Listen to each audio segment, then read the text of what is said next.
जय हिंद फ्रेंड्स, कैसे हैं आप लोग। आई होप आप सभी बढ़िया होंगे। तो आज की इस कक्षा में हम डिस्कस करेंगे कक्षा 10वीं की प्रश्नावली 4.2 की प्रश्न संख्या 1 को, जिसके अंतर्गत हमें गुणनखंड विधि की सहायता से द्विघात समीकरण को सॉल्व करना है और उसके मूल ज्ञात करने हैं। तो चलिए बिना किसी देरी के हम वीडियो को शुरू करते हैं। शुरू करने से पहले मैं आपको बता दूं, प्लीज़ इस वीडियो को आप पूरा देखिएगा। मैं आपको विश्वास दिलाता हूं कि अगर आपने ये वीडियो देख लिया तो आप गुणनखंड विधि को बेहद आसानी से सीख पाओगे। तो चलिए शुरू करते हैं। देखिए हमें समीकरण दे रखी है x² - 3x - 10 = 0। देखिए गुणनखंड विधि की सहायता से सॉल्व करने के लिए हम सबसे पहले देखेंगे कि x² का गुणांक कितना है। गुणांक वह होता है जो उसके आगे लिखा होता है। देखिए x² के आगे कितना है, 1 है, तो हम इस गुणांक को गुणा करेंगे अचर पद से। और अचर पद कौन सा है, जिसके साथ कोई चर नहीं होगा वह अचर पद है। तो इसके साथ कोई थोड़ी है, तो यह है अचर पद यहाँ पर -10 और यहाँ पर गुणांक कितना है 1, तो हम 1 को गुणा करेंगे -10 से। कितना आता है -10।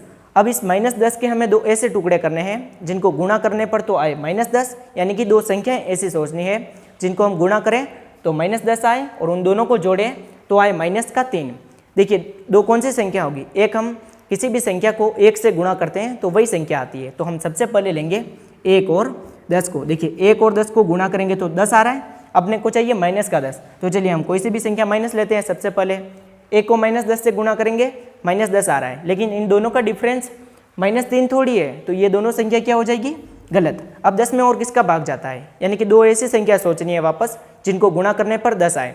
2 को हम 5 से गुणा करते हैं तो कितना आता है, 10 आता है, तो हम लेंगे 2 और 5। देखिए 2 और 5 को गुणा करेंगे तो 10 आ रहा है। अपने को चाहिए -10 और यहाँ पर चाहिए इन दोनों को जोड़ने पर -3। यहाँ पर माइनस है तो हम बड़ी वाली संख्या को क्या करेंगे, माइनस लेंगे। तो हमने ले लिया +2 और -5। देखिए 2 को -5 को गुणा करेंगे तो -10 आ रहा है, 2 में से -5 घटाएंगे तो -3 भी आ रहा है। तो आपको जब भी द्विघात समीकरण दिखे और उसे गुणनखंड विधि की सहायता से सॉल्व करने को बोले तो आप सबसे पहले इसी मेथड को क्या करेंगे, फॉलो करेंगे। आपके एक भी प्रश्न गलत नहीं होगा। तो चलिए इसे लिखेंगे x² + 2x - 5x - 10 = 0। देखिए 2x में से 5x गया तो -3x।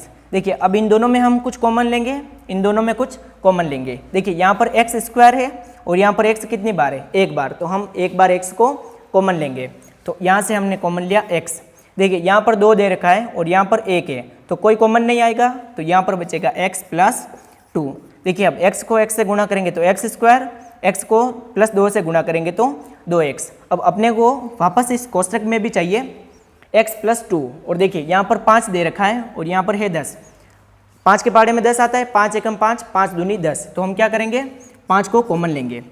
अब यहाँ पर क्या बचेगा, x बचेगा और यहाँ पर बचेगा 2। 5 × x 5x और 5 × 2 10। अब यहाँ पर अगर हम माइनस कॉमन नहीं लेंगे तो यहाँ पर भी माइनस आएगा और यहाँ पर भी माइनस, लेकिन अपने को क्या चाहिए, प्लस का चाहिए, दोनों संख्या है प्लस की। तो हम क्या करेंगे, अब यहाँ से हम माइनस कॉमन लेंगे। तो -5 कॉमन लिया तो माइनस वाली संख्या हो जाएगी प्लस की और यहाँ पर भी माइनस है तो हो जाएगा प्लस। देखिए अब x + 2, तो वापस हम कॉमन लेंगे x + 2, तो यहाँ से बचेगा x और यहाँ से बचेगा -5।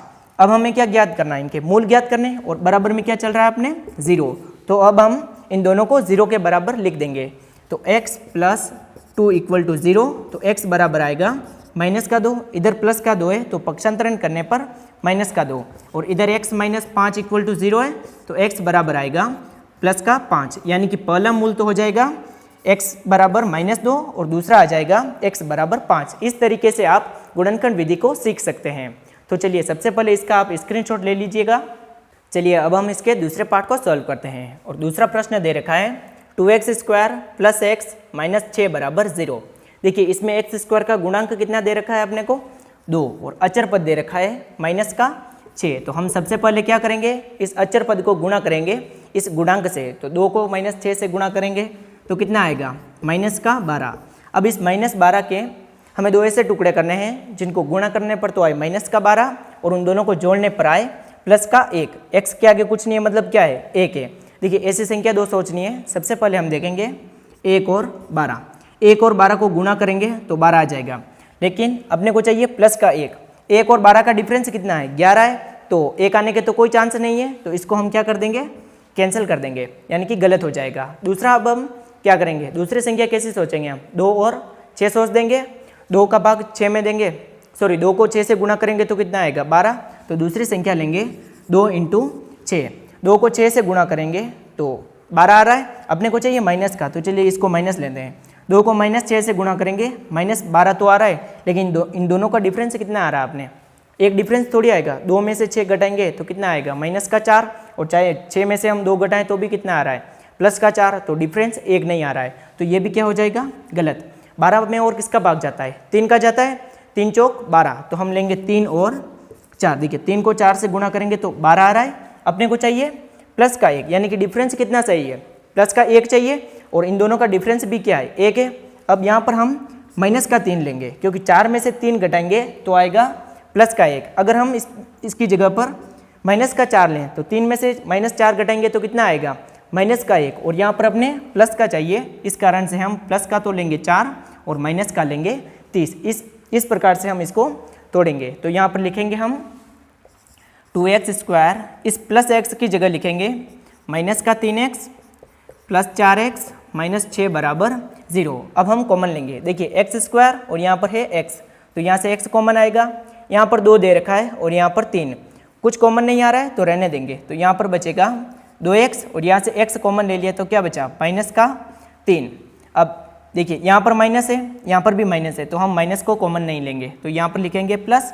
देखिए 4 को क्या लिखते हैं हम 2 × 2, तो इसको लिखेंगे 2 × 2 × x, और -6 को क्या लिखेंगे 2 × 3। देखिए क्या कॉमन आ रहा है, 2 कॉमन आ रहा है दोनों में है, और कुछ कॉमन थोड़ी आ रहा है, तो यहाँ से हम कॉमन लेंगे प्लस का 2। तो यहाँ पर ये 2 कॉमन ले लिया तो क्या बचा 2 × x, तो यहाँ पर बचेगा 2 × x, यहाँ से 2 आ गया तो क्या बचा -3। तो देखिए सेम है, 2x - 3 2x - 3 = 0। तो वापस हम कॉमन लेंगे अब 2x - 3, तो यहाँ से अब क्या बचेगा प्लस का x, और यहाँ से क्या बचेगा प्लस का 2, और = 0। अब 0 के बराबर लिख देंगे, 2x - 3 = 0। देखिए माइनस का 3 है तो उधर जाके प्लस का 3, तो 2x बराबर आ जाएगा 3, तो x बराबर आएगा 3/2। ये इधर गुणे में तो इधर जाके भाग में, और x + 2 = 0, तो x बराबर आ जाएगा -2, यानी कि इसके मूल आ जाएंगे x बराबर 3/2 और x बराबर -2।